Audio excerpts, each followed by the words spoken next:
Welcome to Chennai Oscar institute. நம்ம இன்ஸ்டியூட்ல test series ஒன்று conduct பண்ணிட்டு இருக்காங்க டிஎன்பிஎஸ்சி அண்ட் போலீஸ்க்காக. அந்த டெஸ்ட் சீரிஸ் வந்து ஆல்ரெடி லாஸ்ட் மந்தே வந்து அந்த பேட்ச் வந்து ஸ்டார்ட் ஆயிடுச்சு. அந்த டெஸ்ட் சீரிஸ்ல 50 டெஸ்ட் அவைலபிளா இருக்கு ஃபார் டிஎன்பிஎஸ்சி அண்ட் போலீஸ்க்காக. அந்த டெஸ்ட் வந்து நீங்க டைரக்டா கும்பகோணம் பிரான்ச்ல போய் ஆஃப்லைன்ல வீக்கெண்ட் சண்டே அட்டென்ட் பண்ணலாம். அப்படி டைரக்டா போக முடியாதவங்க ஆன்லைன்ல வீட்ல இருந்தே வாட்ஸ்அப் மூலியமாகவும் நீங்க அந்த டெஸ்ட் எழுதலாம். அந்த டெஸ்ட் பேட்சோட பேக்கேஜ் என்னன்னு பாத்தீங்கன்னா just 999 தான். அந்த பேட்ச்ல நீங்க ஜாயின் பண்ண இந்த நம்பருக்கு கான்டாக்ட் பண்ணி ஜாயின் பண்ணிக்கோங்க. அது மட்டும் இல்லாம பொங்கலை முன்னிட்டு நம்ம இன்ஸ்டியூட்ல நியூ பேட்சஸ் ஸ்டார்ட் பண்ணிருக்காங்க for TNPSC, TNUSRB, TET exam and then SSC, RRB, police இவங்க எல்லாருக்காகவுமே நியூ பேட்சஸ் ஸ்டார்ட் பண்ணிருக்காங்க. அந்த பேட்ச்ல வந்து நீங்க ஜாயின் பண்ணி 1 இயர் நீங்க வேலிடிட்டி 1 இயர் அங்க படிக்கணும்னா அதோட ஃபீஸ் என்னன்னு பாத்தீங்கன்னா just 14,000 தான். ஸோ அந்த பேட்ச்லயும் நீங்க ஜாயின் பண்ணிக்கோங்க. ஆல்ரெடி 17ல இருந்தே அட்மிஷன்ஸ் போயிட்டு இருக்கு. ஸ்டூடெண்ட்ஸ் எல்லாம் ஜாயின் பண்ணிட்டு இருக்காங்க. ஸோ டைரக்டா கும்பகோணம் பிரான்ச்சை விசிட் பண்ணி இதை பத்தி மேலும் தெரிஞ்சுக்கோங்க. அப்படி போக முடியாதவங்க டிஸ்கிரிப்ஷன் ஆர் இங்க இருக்க நம்பருக்கு கான்டாக்ட் பண்ணி தெரிஞ்சுக்கோங்க. ஓகே, இன்னைக்கு நம்ம பாலிட்டியில 3rd வீடியோ பார்க்க போறோம். பாலிட்டியில ஆல்ரெடி வந்து ஈஸ்ட் இந்தியா கம்பெனி ரூல் பண்ணதையும் கிரவுன் ரூல் பண்ணதையும், அதாவது 1947 வரைக்கும் கம்ப்ளீட் பண்ணிட்டோம். 1773 1600ல ஈஸ்ட் பிரிட்டிஷ் ட்ரேடர்ஸ் எல்லாம் உள்ள வந்துருவாங்க. அதுல வந்து 1773ல இருந்து இந்த ஆக்ட் 1947 வரைக்கும் இருக்க ஆக்ட் வரைக்கும் கம்ப்ளீட் பண்ணிட்டோம். கரெக்டா? அந்த வீடியோவை பார்த்துட்டு இப்ப இந்த வீடியோக்கு வாங்க. Salient features of Indian constitution, என்ன அப்படி தனித்துவமான ஃபீச்சர்ஸ் இருக்கு இந்தியன் கான்ஸ்டிடியூஷன்ல அப்படின்னு சொல்லிட்டு பார்க்க போறோம். ஃபர்ஸ்ட் ஃபீச்சர்ஸ் என்ன அப்படின்னா, நம்ம கான்ஸ்டிடியூஷன் தான் வேர்ல்டுலயே லென்த்தியஸ்ட் ரிட்டன் கான்ஸ்டிடியூஷன். லென்த்தியஸ்ட் கான்ஸ்டிடியூஷனும் சரி, ரிட்டன் ஒரு எழுதப்பட்ட ரொம்ப லென்த்தியான கான்ஸ்டிடியூஷன் வேர்ல்டுலயே எதுன்னு கேட்டீங்கன்னா தட் இஸ் இந்தியன் கான்ஸ்டிடியூஷன் தான். ஓகேவா?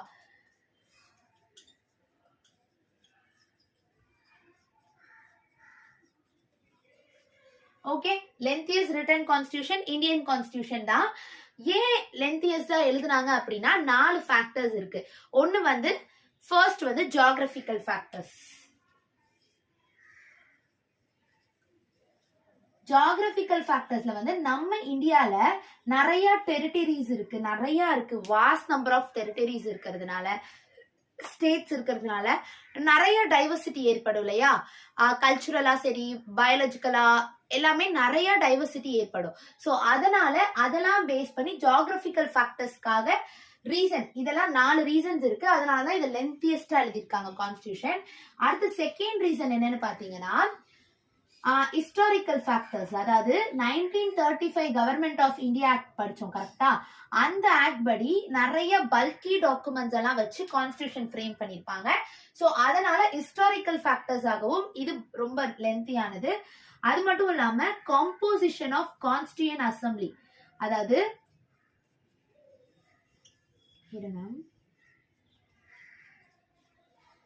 காம்போசிஷன், கான்ஸ்டிடியூஷன் அசம்பிளியோட கம்போசிஷன், அதாவது இந்த அசம்பிளில இருக்க மெம்பர்ஸ் எல்லாம் ரொம்ப லீகல் பேக்ரவுண்ட்ல இருந்து வந்து ஜாயின் ஆன மெம்பர்ஸா இருப்பாங்க. சோ அவங்க எல்லாம் கொண்டு வந்த ஃப்ரேம் பண்ண கான்ஸ்டிடியூஷனாலையும் இது லென்த்தியஸ்ட் கான்ஸ்டிடியூஷனா இருக்கு.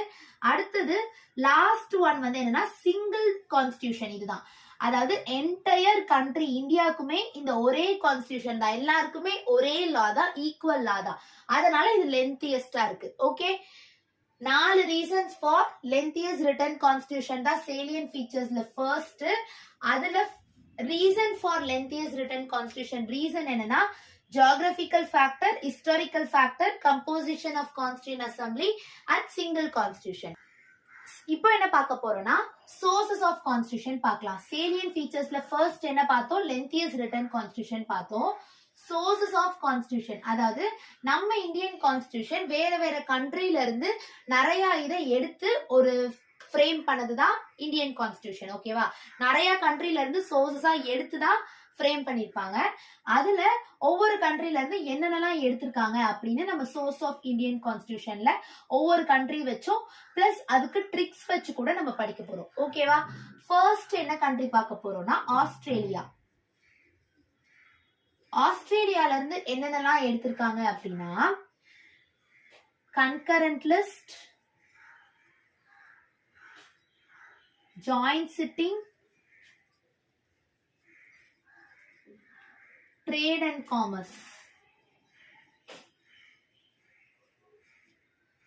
அதாவது ஆஸ்திரேலியால இருந்து என்னென்ன எடுத்திருக்காங்க, joint sitting, concurrent list, trade and commerce. இதை எப்படி ட்ரிக்ஸோட ஞாபகம் வச்சுக்கணும்னா, ட்ரேட் பண்ணணும் அப்படின்னா எல்லாரும் உட்காந்து ஜாயினா உட்காந்து பேசணும். அப்படி பேசிட்டு இருக்கப்ப கரண்ட் போயிடுச்சு அப்படின்னு ஞாபகம் வச்சுக்கோங்க. ஓகே, ஆஸ்திரேலியா 3 தான் ஆஸ்திரேலியா நம்ம படிக்க போறது. எப்படி ஞாபகம் வச்சு போறீங்க, ட்ரேட் பண்றதுக்கு எல்லாரும் உட்காந்து ஜாயிண்ட் சிட்டிங் பேசிட்டு இருக்காங்க, அப்ப கரண்ட் கட் ஆயிடுச்சு. சோ இந்த 3 ஞாபகம் வச்சுக்கோங்க. இது ஆஸ்திரேலியா. அடுத்தது என்னன்னா யுஎஸ்ஏ. யுஎஸ்ஏக்கு வந்து ட்ரிக் முதல்ல சொல்லிட்டு நான் என்னென்ன எடுத்தாங்கன்னு சொல்றேன். 5 இன்டெலிஜென்ட் ஜட்ஜஸ். இது வந்து ட்ரிக், ஓகேவா? Intelligent judges impeached for removal of preamble.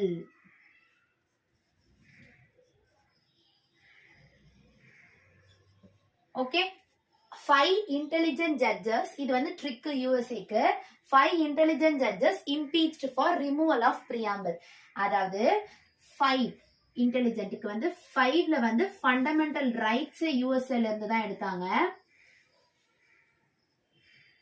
Intelligent இது வந்து என்னன்னா இண்டிபெண்டன்ட் ஜுடிஷியரியையும் யுஎஸ்ஏல இருந்து தான் எடுத்தாங்க. தனித்துவமா நீதி கொடுக்கிறது இண்டிபெண்டன்ட் ஜுடிஷியரி. அடுத்தது ஜட்ஜஸ்ல இருந்து என்ன எடுத்திருக்காங்கன்னா ஜுடிஷியல் ரிவ்யூ.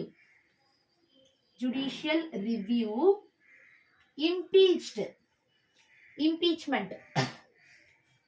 யார இம்பீச்மெண்ட் எல்லாம் என்னன்னு படிப்பீங்க. இம்பீச்மெண்ட்னா ரிமூவ் பண்ணுவாங்க. அது எப்படி எல்லாம் இம்பீச்மெண்ட் நடக்கும் அதெல்லாம் ஃபர்தரா நம்ம போறப்ப படிக்கலாம். இம்பீச் பண்ணுவாங்க. அதாவது யாரை இம்பீச் பண்றாங்கன்னா இம்பீச்மெண்ட் ஆஃப் பிரசிடென்ட். பிரசிடென்ட்டோட இம்பீச்மெண்ட்டை யுஎஸ்ஏல இருந்து தான் எடுத்தாங்க. ரிமூவல் யாரெல்லாம் ரிமூவ் பண்ண போறாங்கன்னா removal of supreme court, high court judges and VP remove பண்றது யுஎஸ்ஏல இருந்து தான் எடுத்தாங்க. அடுத்து பிரியாம்பலையும் யுஎஸ்ஏல இருந்து தான் எடுத்தாங்க. அப்ப 5 intelligent judges impeached for removal of preamble தான் யுஎஸ்ஏயோட trick. Fundamental rights, independent judiciary, judicial review, impeachment of president, removal of judges, Supreme Court, High Court judges and VP, and then preamble. இதெல்லாம் யுஎஸ்ஏல இருந்து எடுத்தது. ஓகே, என்ன பார்க்க போறோம்னா already நம்ம 2 பார்த்துட்டோம், ஆஸ்திரேலியாவும் யுஎஸ்ஏவும் பார்த்துட்டோம். இப்ப தேர்டா என்ன பார்க்க போறோம்னா சி வந்து ரஷ்யால இருந்து என்னென்னலாம் எடுத்தாங்கன்னா ஃபண்டமெண்டல் டியூட்டிஸை வந்து ரஷ்யால இருந்து தான் எடுத்திருப்பாங்க. அண்ட் தென் வேற என்ன எடுத்திருப்பாங்கன்னா 5 year பிளானை வந்து ரஷ்யால இருந்து தான் எடுத்திருப்பாங்க. இந்த 2 வந்து எங்க இருந்து எடுத்திருக்காங்க, ரஷ்யால இருந்து எடுக்கப்பட்டது. ஓகேவா? அடுத்தது இது 2 இருக்கிறதுனால அப்படியே படிச்சுக்கோங்க. Fundamental duties and 5 year plan. Fundamental duties தான் இம்பார்ட்டன்ட். ஃபண்டமெண்டல் டியூட்டிஸ் ரஷ்யால இருந்து எடுத்தது. அடுத்தது ஜப்பான்ல இருந்து ப்ரொசீஜர், அதாவது லா வந்து எப்படி எஸ்டாப்ளிஷ் பண்ணணும்ன்ற ப்ரொசீஜரை வந்து ஜப்பான்ல இருந்தா எடுத்திருப்பாங்க. Procedure established by law. லாவோட ப்ரொசீஜர் எப்படி எஸ்டாப்ளிஷ் பண்றத ஜப்பான்ல இருந்து எடுத்திருப்பாங்க. அடுத்தது பிரெஞ்சு எப்படி படிக்க போறீங்கன்னா பிரெஞ்ச் ரெவல்யூட். பிரெஞ்சுக்கு ட்ரிக்ஸ் இருக்கு. அதாவது பிரெஞ்ச் ரெவல்யூட் அப்படின்னு ஞாபகம் வச்சுக்கோங்க. பிரெஞ்ச் ரெவல்யூட்ன்றத ஞாபகம் வச்சுக்கிட்டீங்கன்னா இதோட வேர்ட் என்னன்னா ஃப்ராட்டர்னிட்டி. அடுத்தது ஃப்ராட்டர்னிட்டினா சகோதரத்துவம், brotherhood. And then republic system இங்க இருந்து தான் வருது. அடுத்தது E for equality, L for liberty, சுதந்திரமா இருக்கு. ஓகே, இந்த 3 இந்த ஃப்ராட்டர்னிட்டி, ஈக்குவாலிட்டி, லிபர்ட்டி வந்து பிரியாம்பிள்ல சேர்த்திருக்க வேர்ட்ஸ். ஓகே, இதெல்லாம் பிரியாம்பிள்ல ஆட் பண்ணுவோம். பிரியாம்பிள் நம்ம பார்ப்போம்ல நெக்ஸ்ட் வீடியோல. பிரியாம்பிள் பத்தி பாக்குறப்ப இது கிளியரா புரியும். 42nd கான்ஸ்டிடியூஷன் அமெண்ட்மெண்ட் போட்டு இதெல்லாம் அந்த பிரியாம்பிள் வேர்ட்ஸா இருக்கும். இது அந்த பிரியாம்பிள் வேர்ட்ஸ் எங்க இருந்து எடுத்திருக்காங்க அப்படின்னா பிரெஞ்சுல இருந்து எடுத்திருக்காங்க. பிரெஞ்ச் ரெவல்யூட் ஞாபகம் வச்சுக்கோங்க. Fraternity, republic, equality, liberty. Okay, next என்ன பார்க்க போறோம்னா சவுத் ஆப்பிரிக்கா. சவுத் ஆப்பிரிக்கால இருந்து என்னென்னலாம் எடுத்தோம் அப்படின்னா இதோட ட்ரிக் வந்து ஏஐ ஞாபகம் வச்சுக்கோங்க.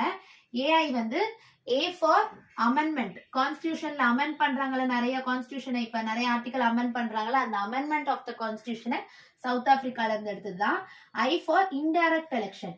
அதாவது இன்டைரக்ட் எலெக்ஷன் எங்க நடக்கும்னா எம்பிஸ் எல்லாம் வந்து எலெக்ட் பண்றது. MPs election, Rajya Sabha MPs election of election to ராஜ்யசபால எம்பிஸ் எலெக்ஷன்லாம் நடக்கும்ல, அந்த இன்டைரக்ட் எலெக்ஷனை வந்து சவுத் ஆப்பிரிக்கால இருந்து தான் எடுத்திருக்காங்க.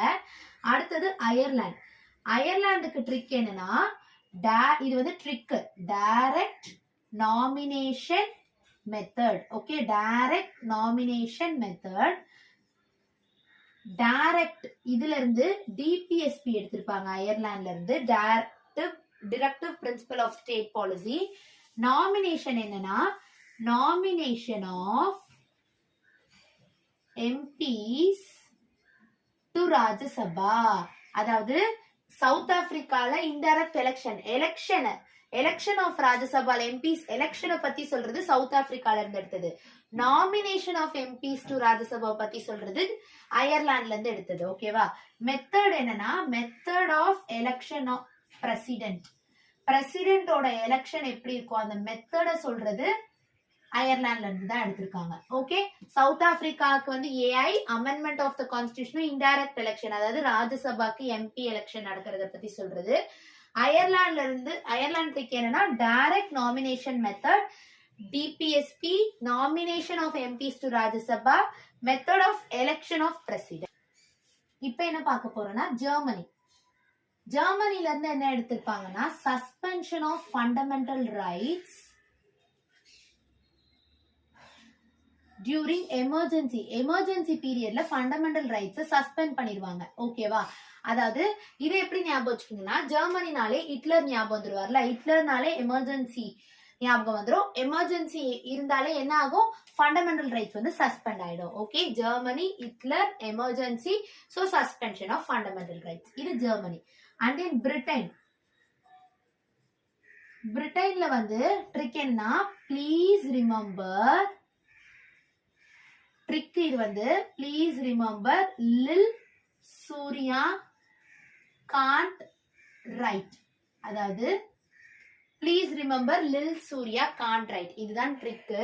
இந்த P for parliamentary form of கவர்மெண்ட்டை வந்து பிரிட்டன்ல இருந்து தான் எடுத்திருப்பாங்க, பார்லிமெண்டரி ஃபார்ம் ஆஃப் கவர்மெண்ட்டை.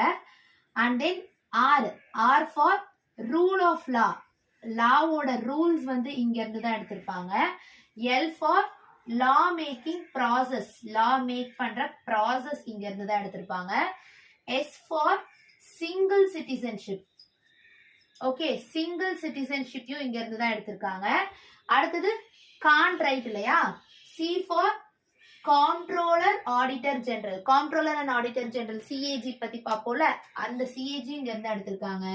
டபிள்யூ ஃபார் ரிட்ஸ் அண்ட் பைகேமரலிசமையும் இங்க இருந்து தான் எடுத்திருப்பாங்க. Bicameralism lower house upper house படிச்சோம்ல, அதையும் இங்க இருந்து எடுத்திருப்பாங்க. அப்ப Britain please remember lil Surya can't ரைட் தான் அதோட trick. Parliamentary form of government, rule of law making, single citizenship, CAG and then writs and bicameralism. Britain, Germany வந்து fundamental rights suspension during emergency அப்ப. salient featuresல next என்ன பார்க்க போறோம்னா ரெண்டு முடிச்சிட்டோம் கரெக்டா, அதாவது lengthiest written constitution, source of constitution முடிச்சிட்டோம். இப்ப தேர்ட் பார்க்க போறது federal with unitary bias, அதாவது நம்ம federal மட்டும் கிடையாது with unitary biasம் சேர்ந்தது அப்படின்னு சொல்றாங்க.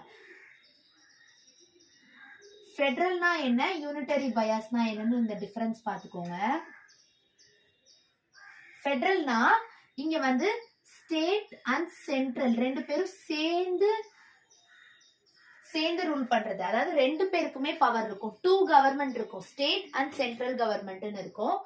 இங்க வந்து சென்ட்ரலுக்கு மட்டும்தான் பவர் அதிகமா இருக்கும், சென்டருக்கு தான் என்ன இருக்கும், பவர் வந்து அதிகமா இருக்கும். ஓகேவா, சென்ட்ரல் பவர் தான் அதிகமா இருக்கும். இங்க ஸ்டேட் அண்ட் சென்ட்ரல்னு ரெண்டு கவர்மெண்ட் இருக்கும். இங்க சிங்கிள் கான்ஸ்டிடியூஷனா இருக்கும், சிங்கிள் சிட்டிசன்ஷிப்பாவும் இருக்கும், அண்ட் சிங்கிள் சிட்டிசன்ஷிப் இங்க அப்படி கிடையாது.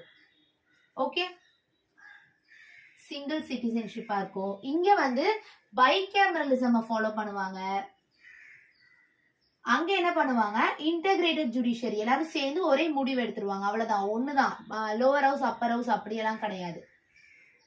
ஓகே, இதுதான் இது ரெண்டுத்துக்கான டிஃபரன்ஸ், ஃபெடரல் அண்ட் யூனிட்டரி. இங்க வந்து ஸ்டேட், இது ரெண்டுமே சேர்ந்ததுதான் நம்ம இந்தியன் கான்ஸ்டிடியூஷன் அப்படின்னு சொல்றாங்க. ஃபெடரல் மட்டும் கிடையாது, யூனிட்டரி பயாஸ் மட்டும் கிடையாது.